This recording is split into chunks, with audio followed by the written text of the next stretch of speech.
Hello everybody, welcome to another video. Today is the 22nd of February, and today we're going to be focusing on the southern Donetsk front. We'll then look at the situation to the west of Avdiivka, and we'll finish off by looking at the Battle of Ivanivske. Let's begin by focusing on the Battle of Pobeda and its aftermath.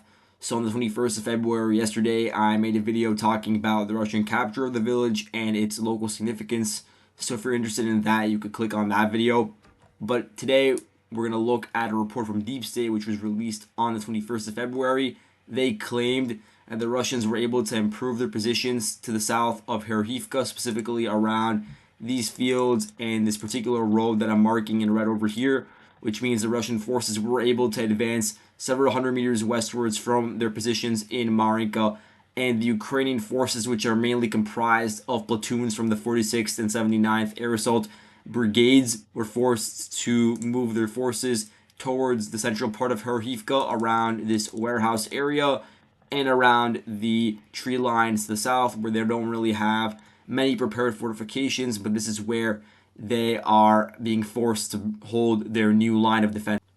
The catalyst for this Russian advance was their recent capture of Pobeda, which gave the Russian forces more freedom of movement for their tanks and armored vehicles along the T-052 road.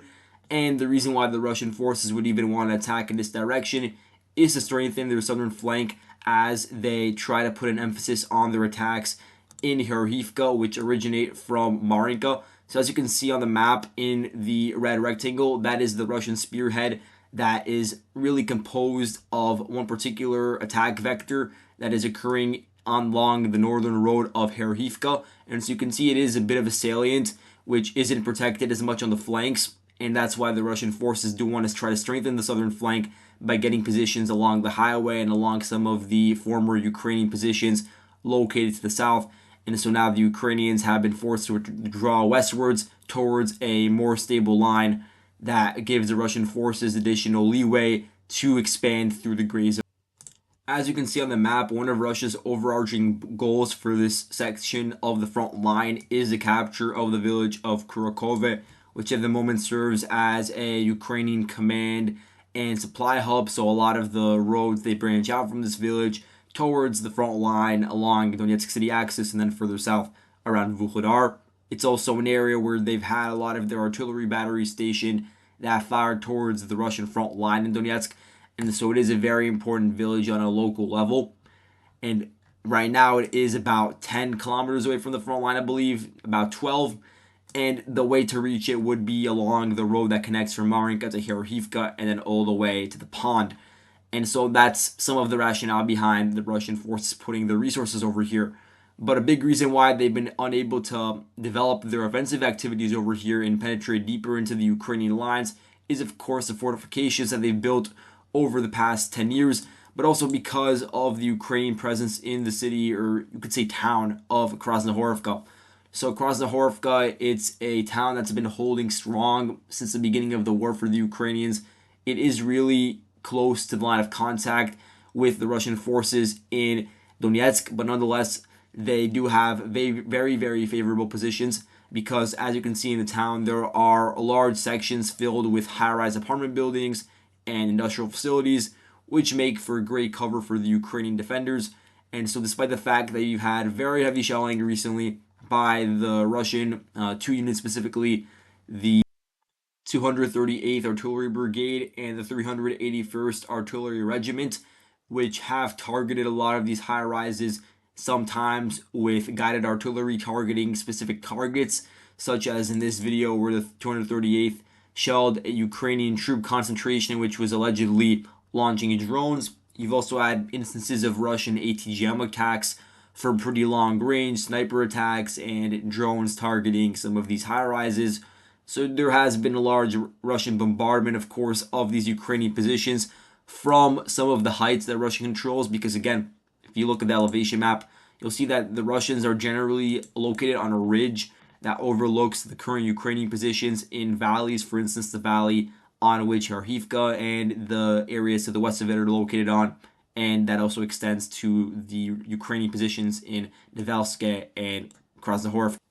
But as I said, the Ukrainians have defended tenaciously over here, and at the moment, the garrison defending it consists of the 3rd Battalion of the 80th Air Assault Brigade.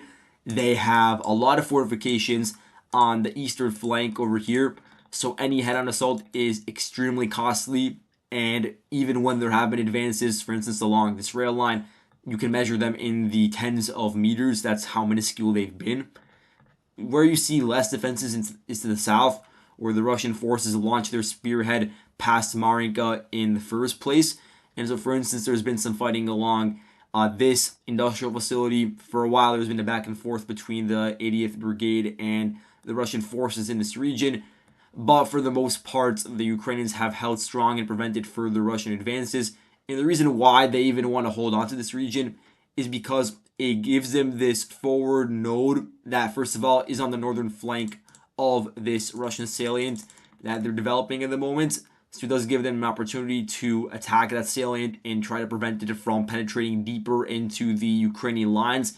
It's also an amazing area for observation and just a firing point towards all of the Russian agglomerations in the Donetsk front as they make their way to the front line, because as I said before, the Ukrainians over here have some very good positions in the high-rise apartment building. So really my point over here is that if the Russians are intending to advance deeper and deeper, several kilometers westwards towards the Ukrainian rear in southern Donetsk, then Krasnohorivka, the threat of it has to be reduced or neutered in some capacity. And this was going to be interesting to see whether the Russians try to increase the pressure through firepower, through physical attacks on Krasnohorivka from the south, for instance, or whether they try to bypass a threat by expanding control they have of the flanks from the south of their spearhead in Marinka and Heorhiivka by advancing to the south of Pobieda and putting more pressure on an area like Novomikhailivka and Konstantinivka. And while we're on the topic of Ukrainian defensive nodes in Donetsk, let's look at the much smaller one in Nevelske. And so the Russian forces over here, they've been gradually increasing pressure, especially to the east of the village over the past few weeks, especially in the first week of February. There were noted Russian advances utilizing armor and infantry, with the infantry having some drone support that targeted Ukrainian positions in tree lines. And so it's really been an arduous process for the Russian forces and the DPR to clear out those Ukrainian pockets of resistance. That's mainly been done by the DPR's 110th Motorized Rifle Brigade with tank support from the Diesel 2nd Tank Battalion. So they were involved in clearing out dugouts east of Nevelske, for instance, in this geolocation over here from early February. And then it was reported on February 16th by Deep State that the Russian forces were able to get control over this polygon to the southeast of the village. And really the reason why the attacks have slowed down is because of a massive amount of resistance from platoons of the 59th and 56th Motorized Brigades. And these are the units that are holding onto the Nevelske area. They've responded with a lot of their own FPV drone strikes onto the Russian vehicles. And more generally, the reason why they are holding on is to prevent a Russian attack that could flank Nevelske from the south. So Nevelske is also a key Ukrainian hub, as it's the current forward operating base that sort of branches out into other frontline hubs for the Ukrainians. So, for instance, it's the way that the Ukrainians reach Nevelske, Prvomaiske, and then in certain instances, the Avdiivka sector. And it is also located on a highway, the E50 highway, that connects towards other Ukrainian villages on the rear and larger cities. Like if you go further westwards, Selidove, which is a large training and logistics facility. And so, yes, as a longer term goal, Nevelske is also on the Russian radar, and it's also explained some of the Russian efforts aimed at Prvomaiske in recent months. Although over the past 2 weeks, there hasn't been a serious effort by the Russian forces to overrun the Ukrainian defenders in Prvomaiske that are currently defending in the northern sections of that village. On the Avdiivka front, the Russian forces have not paused their offensive activities. In fact, they've actually opened up new vectors of attack. We all know that on the night of the 19th and the morning of the 20th, there were Russian assaults to the east of Lasochkina that were generally held back by the Ukrainian side. And now we're receiving reports based on footage that was released from Azov, 5-minute video that I've linked over here. And there was another Russian assault that was actually larger in scale that occurred from an originating point in the coke plant in the direction of a dirt road, reaching all the way to Heorhiivka. That was the goal of the Russian attack. And so you had several Russian BMPs that were transporting Russian forces through the open fields. They were able to reach, you could say, about 1 kilometer, 1.2 kilometers away from the coke plant to the west of it. And that's when you had a lot of the infantry dismounting. So you had some pretty large Russian squads in the region, with well over a dozen Russians organizing in the same area, in an area that would be considered ground zero for fighting, which is something that you don't see that much in the war, but it is somehow a reflection of the Russian forces becoming more comfortable with large amounts of forces advancing through certain regions in an area like Avdiivka, where they did have so much success. And so they did continue capitalizing on that during this assault. But the Ukrainian resistance in this case was actually able to push them back. And so they did this by utilizing the stockpiles that they have remaining of their artillery, including cluster munitions. And so you had some accurate cluster munition strikes on the Russian positions, which forced the Russian forces in the region to lay down on the ground. And at that point, you had additional artillery strikes, not cluster rounds, but specifically pinpointed strikes towards those Russian forces. And during the chaos of that specific assault, with the Russian forces attacking along this dirt road and along these open fields, there was actually one BMP, I believe, that ran over some of the Russian forces that were laying down under the ground. But for the most part, the Russian forces that did survive the Ukrainian artillery barrage, they continued advancing westwards, trying to overrun the Ukrainian positions that are currently being defended along this tree line. And so a lot of these Ukrainian defenses, they have been built haphazardly. They haven't had that much time to set them up, but nonetheless, they are trying to defend them to the best of their abilities in order to prevent a further Russian breakthrough. In this case, they were successful. They were able to engage in close quarters combat with the Russians, and their infantry was able to clear out the Russian attacks that were occurring within the Ukrainian built trenches.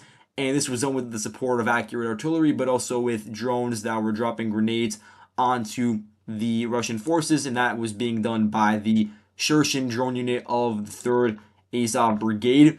And so the Azov Brigade, they claimed to take 9 prisoners, so you can actually see that in the footage, taking those POWs, and then they claimed that in the Russian assault, there were 35 killed, which can be verified based on the video footage, although there could be some killed that could be verified in the video. The Ukrainians in the Heorhiivka direction are really focused on holding that line because the Russian gains in that area would precipitate a larger collapse for the Ukrainian garrison that is stationed to the west of Avdiivka, which is really something that they cannot afford right now after being forced to withdraw several kilometers in a very fierce battle in Avdiivka. They do need the stability of holding on to this particular region. And by having control over Heorhiivka, the Russian forces would be able to exploit that and try to create additional pockets of Ukrainian forces that were located in villages nearby, like Berdichi, Semenivka, or to the south around Tonenke. And that is why you did see that Ukrainian resistance, not even on Heorhiivka, but actually to the east of it in those fields. But an area where we do have ambiguity is Severine, because there are initial reports coming from the Russian side regarding the capture of the village, but there's no proof of it. So I'm going to wait and see what actually occurs with that. But Severine is an area that hasn't been discussed much, despite so much of the events unfolding around it. We haven't heard much about what's going on with the Ukrainians defending over here, which consists of the 53rd Mechanized Brigade. And they have been able to repel the head-on Russian assaults, but we don't know now about the status of the village given the Russian advances that have occurred to the east of that locality. And lastly, in the weeks leading up to Ukraine's withdrawal from Avdiivka, there were a lot of videos circulated in the Ukrainian information space of the movement of Western equipment towards the front line, and that includes Bradleys and Leopards. And also, in particular, in the Avdiivka area, you saw Abrams being moved in, and this was theorized to be an area where they would actually get engagement against the Russian side, but we never actually saw that come into fruition during the Ukrainian withdrawal. But now we actually have footage that was released today by the Russian side, which shows them targeting an abandoned M1150 assault breacher vehicle in the Avdiivka direction, reportedly around the village of Stepove. And so it's not actually an M1 Abrams tank, but it is based on the same chassis as the Abrams, and it is used for mine clearance and has its own mine plow and a linear charge. And so it seems like during one of its operations, and again, it is a pretty expensive and rare systems that the Ukrainians have, but they were utilizing it in a key area like Stepove, which is protecting the route to the Ukrainian-controlled village of Berdichi. They were, during one of those operations, conducting a mine clearance operation, and it appears for whatever reason, we don't know why yet, they were forced to abandon that vehicle. And then after the fact, the Russian 21st Motor Rifle Brigade released a video of the artillery targeting the vehicle.